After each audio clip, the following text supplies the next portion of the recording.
ഇനി അവളെയും കൂട്ടി കോളേജിലേക്ക് പോയി. അവളെ കോളേജിൽ ഡ്രോപ്പ് ചെയ്തതിന് ശേഷം രവി ഓഫീസിലേക്ക് പോയി. രവിയുടെ മനസ്സ് ഇപ്പോൾ നന്നായിട്ട് കൂളായിട്ടാണ് ഇരിക്കുന്നത്. ഏറെക്കുറെ അവളെ വിശ്വാസമായിട്ടുണ്ട്. കൂട്ടുകാരനെ തെറ്റിദ്ധരിച്ചതാവാം എന്നാണ് ഇപ്പോൾ രവി വിശ്വസിക്കുന്നത്. അങ്ങനെ കരുതാനാണ് രവിക്ക് ഇഷ്ടവും. ഒരിക്കലും തൻ്റെ ഭാര്യ തന്നോട് ചതി കാണിക്കില്ല. അങ്ങനെ ആശ്വാസത്തിൽ ഓഫീസിലേക്ക് പോയി. രമ്യ കോളേജിലേക്കും. കോളേജിലിരുന്നെങ്കിലും പഠിപ്പിക്കുന്നതൊന്നും അവൾ ശ്രദ്ധിക്കുന്നതേ ഇല്ലായിരുന്നു. ഫോണിനകത്ത് വാട്സപ്പ് എടുത്ത് മനോജിനോട് ചാറ്റ് ചെയ്യുകയായിരുന്നു. കോളേജിൽ എന്താ മിസ്സ് പഠിപ്പിക്കുന്നതെന്നോ ഒരു വകയും ശ്രദ്ധിക്കാൻ അവൾക്ക് മനസ്സ് അനുവദിക്കുന്നില്ലായിരുന്നു. ആ സമയം കൂടി മനോജിനോട് ചാറ്റ് ചെയ്യാനാണ് അവൾ ആഗ്രഹിച്ചത്. കോളേജ് ക്ലാസ് കഴിഞ്ഞത് ഒന്നും അവൾ അറിയുന്നില്ല. എല്ലാവരും എഴുന്നേൽക്കുന്ന കണ്ടപ്പോഴാണ് അവൾക്ക് ബോധം വീണത്. ക്ലാസ് കഴിഞ്ഞു ഇന്നത്തെ. അവൾ ഫോൺ ബാഗിലിടുന്നതിന് മുന്നേ അവനോട് പറഞ്ഞു, നീ ബസ് സ്റ്റോപ്പിലങ്ങ് വന്ന് നിൽക്കല്ലേ. ഞാൻ ബസ് സ്റ്റോപ്പിലല്ല, ഞാൻ എൻ്റെ വീട്ടിൽ കിടക്കുവാണ്, മനോജ് പറഞ്ഞു. അതാണ് അവൾക്ക് ആശ്വാസമായത്. അവൾ കോളേജിന് വെളിയിലിറങ്ങി അടുത്തുള്ള കടയിലേക്ക് ചായ കുടിക്കാമെന്ന് വിചാരിച്ച് ക്രോസ് ചെയ്യാൻ പോയപ്പോഴോ ബസ് സ്റ്റോപ്പിൽ മനോജ്. അവളുടെ നെഞ്ചൊന്ന് കാളി. ഭഗവാനെ, ആരെങ്കിലും കണ്ടു ചെന്ന് ഇനി പറഞ്ഞു കൊടുക്കുമല്ലോ, ഇയാളോടല്ലേ നേരത്തെ ഞാൻ പറഞ്ഞത് ബസ് സ്റ്റോപ്പിൽ വന്ന് നിൽക്കരുതെന്ന്. അവൾ മൈൻഡ് ചെയ്യാതെ കടയിലേക്ക് പോയി. കടയിൽ ടേബിളിൽ ചെന്നിരുന്നതും മനോജ് അകത്തേക്ക് കയറി എന്ന് അവൾ കണ്ടു. തൻ്റെ കൂടെ വരാത്തതുകൊണ്ട് ആരും ശ്രദ്ധിക്കത്തില്ല. അവൾക്ക് ആശ്വാസം തോന്നി. അവൾ ഇരുന്ന് അതേ ടേബിളിൽ അവനും വന്നിരുന്നു. എന്നിട്ട് അവളുടെ മുഖത്തേക്ക് നോക്കി ചോദിച്ചു, നീ കരുതിയോ ഞാൻ വരില്ല എന്ന്? അതിനെന്നെ കൊണ്ടാകുമോ? ആരെങ്കിലും കണ്ടാൽ അത് മതി. ഇപ്പോൾ തന്നെ രവിയേട്ടൻ എന്നെ സംശയമാണ്. ഇനി ഈ കാണലും എല്ലാം നിർത്തണോ? നിന്നോട് ഞാൻ പറഞ്ഞതല്ലേ വരണ്ടെന്ന്. എന്നിട്ട് നീ എന്ത് പണിയാണ് കാണിച്ചത്? നിന്നോട് ആര് പറഞ്ഞു ബസ് സ്റ്റോപ്പിൽ വന്ന് നിൽക്കാൻ? അവൾക്ക് സത്യം പറഞ്ഞാൽ നല്ല ദേഷ്യം തോന്നി. ഒന്നാമത് പേടിച്ചാണ് ഇപ്പോൾ മുന്നോട്ട് പോകുന്നത് ഓരോ ദിവസവും. പഴയ കോൺഫിഡൻസ് എല്ലാം പോയി. ആരോ കണ്ട് ഒറ്റിയിട്ടുണ്ട്. അല്ലെങ്കിൽ രവിയേട്ടൻ എൻ്റെ അടുത്ത് അങ്ങനെ സംസാരിക്കില്ല. ഒരിക്കൽ സംശയത്തിൻ്റെ നിഴൽ വന്നു കഴിഞ്ഞാൽ പിന്നെ ഒരിക്കലും അത് മാറത്തില്ല. അദ്ദേഹത്തിൻ്റെ മനസ്സിൽ വിശ്വാസമുണ്ടെങ്കിലും എപ്പോഴും ആ സംശയത്തിൻ്റെ ഒരു ചിന്ത അദ്ദേഹത്തിൻ്റെ മനസ്സിൽ കാണും. നീ വിചാരിക്കുന്ന പോലെയല്ല. നീ ഒന്ന് അടങ്ങ് പെണ്ണെ, ആരും കണ്ടില്ല എന്നെ. നീ കടയിലോട്ട് കയറിയതിന് ശേഷമല്ലേ ഞാൻ കടയിലേക്ക് വന്നത്, പിന്നെന്താ? അവൻ കുസൃതിയോടെ പറഞ്ഞു. അതിനുശേഷം രണ്ടുപേരും ചായയൊക്കെ കുടിച്ച് കുറച്ച് നേരം സംസാരിച്ചിരുന്നു. ഇന്നും നേരത്തെ പോകണം, ഒരു 5 മിനിറ്റ് പോലും താമസിക്കാൻ പറ്റില്ല. താമസിച്ചാൽ പിന്നെ ഇനി അടുത്ത പുകിലിന് അത് മതി. അവൾ സംസാരിക്കുന്നതിൻ്റെ ഇടയിലും ചുറ്റും നോക്കി ആരെങ്കിലും തങ്ങളെ ശ്രദ്ധിക്കുന്നുണ്ടോ എന്ന്. അപ്പോൾ അവൻ ചോദിച്ചു, ഞായറാഴ്ച അമ്പലത്തിൽ വരുന്ന കാര്യം എന്തായി? ഈ പ്രശ്നത്തിനിടയ്ക്ക് അമ്പലത്തിൽ വരുന്ന കാര്യം നടക്കുമെന്ന് എനിക്ക് തോന്നുന്നില്ല, അവൾ ആവലാതിയോടെ പറഞ്ഞു. അതൊന്നും എനിക്കറിയണ്ട, നീ അമ്പലത്തിൽ വന്നേ പറ്റൂ. എനിക്ക് നിന്നെ കാണണം അമ്പലത്തിൽ. സാരിയൊക്കെ കൊടുത്ത് നല്ല സുന്ദരി കുട്ടിയായിട്ട് വേണം അമ്പലത്തിൽ വരാൻ. ഞാൻ അമ്പലത്തിൽ നേരത്തെ വന്നിരിക്കും, അവൻ പറഞ്ഞു. ഇവൾക്ക് ടെൻഷനായി.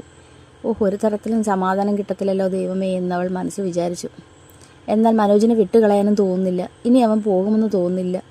ഇപ്പോൾ തന്നോടുള്ള ആഗ്രഹവും സ്നേഹവും എല്ലാം കൂടി വരികയാണ്. അവൾക്കത് ഓർത്തപ്പോൾ നെഞ്ചിലൊരു കാളൽ. തൻ്റെ ഫാമിലി ഇത് രണ്ടും ഒഴിവാക്കാൻ പറ്റാത്തൊരവസ്ഥയിലായല്ലോ എന്ന് അവൾ മനസ്സിൽ ഓർത്തു. അങ്ങനെ കുറച്ച് നേരം അവനോട് സംസാരിച്ചിരുന്നിട്ട് അവൾ പറഞ്ഞു, ഞാൻ പോട്ടെ, നീ എന്നെ ബൈക്കിൽ ബസ് സ്റ്റോപ്പിലോട്ട് ഒന്നും കൊണ്ടാക്കാനോ ഒന്നും വരണ്ട. ഞാൻ പോയി ബസ് കയറിയതിന് ശേഷം മാത്രം നീ ഈ കടയിൽ നിന്ന് ഇറങ്ങിയാൽ മതി. അവന് വാണിംഗ് കൊടുത്തതിന് ശേഷം അവൾ ഇറങ്ങി. അവൾ ബസ് സ്റ്റോപ്പിൽ ചെന്ന് നിന്നു. അതിനുശേഷം ചുറ്റും വീക്ഷിച്ചു, ആരെങ്കിലും തന്നെ വാച്ച് ചെയ്യുന്നുണ്ടോ? ആരെയും സംശയാസ്പദമായിട്ട് അവിടെയെങ്കിലും കണ്ടില്ല. പക്ഷെ അറിയാൻ പറ്റില്ല, എവിടെ നിന്നെങ്കിലും ആരെങ്കിലും തന്നെ നോക്കിയാൽ താൻ അറിയുമോ? അങ്ങനെ അവൾക്ക് പോകാനുള്ള ബസ് വന്നു. അവൾ ബസ്സിൽ കയറി.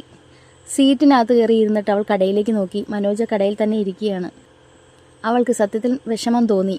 പോട്ടെ, എല്ലാവരുടെയും ലൈഫ് മുന്നോട്ട് പോകണമെങ്കിൽ ഇങ്ങനെ ചിലതൊക്കെ ആവശ്യമാണ്, അവൾ മനസ്സിൽ വിചാരിച്ചു. അങ്ങനെ ബസ്സിൽ കയറി വീട്ടിൽ വന്നു. അപ്പോൾ കറക്റ്റ് സമയത്താണ് വീട്ടിൽ വന്നത്. പ്രശ്നമൊന്നുമില്ല. അമ്മ അടുക്കളയിലായിരുന്നു. പാചകം എന്തോ ചെയ്തുകൊണ്ടിരിക്കുകയാണ്. അമ്മയെന്ന് വിളിച്ചിട്ടാണ് അവൾ അകത്തേക്ക് കയറിയത്.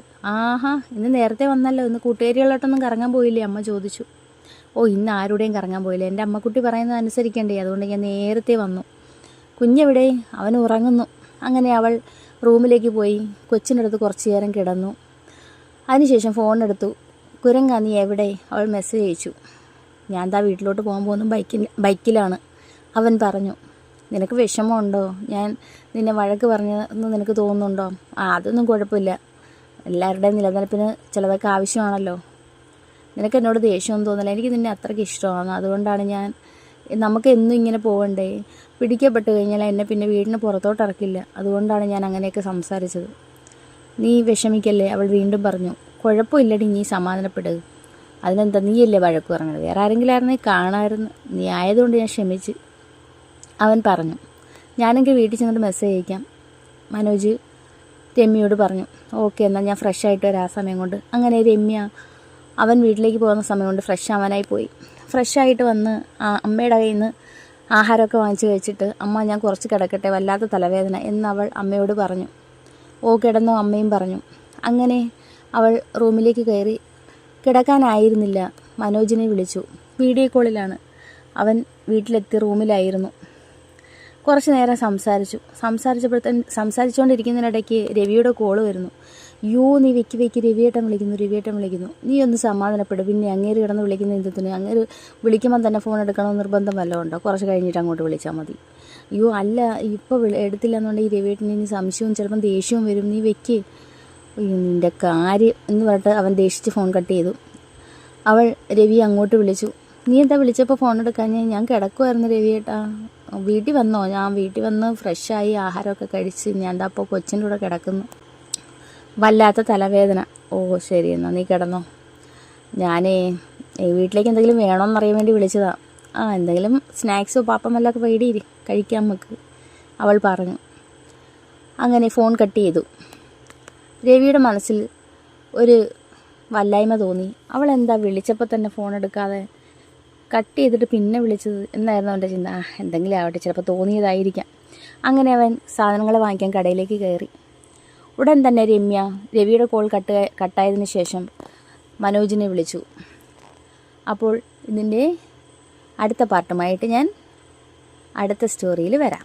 നിങ്ങൾക്ക് ഇതുവരെ ഇഷ്ടമായെങ്കിൽ ലൈക്ക് ചെയ്യാനും കമൻറ്റ് ചെയ്യാനും സബ്സ്ക്രൈബ് ചെയ്യാനും മറക്കരുത്.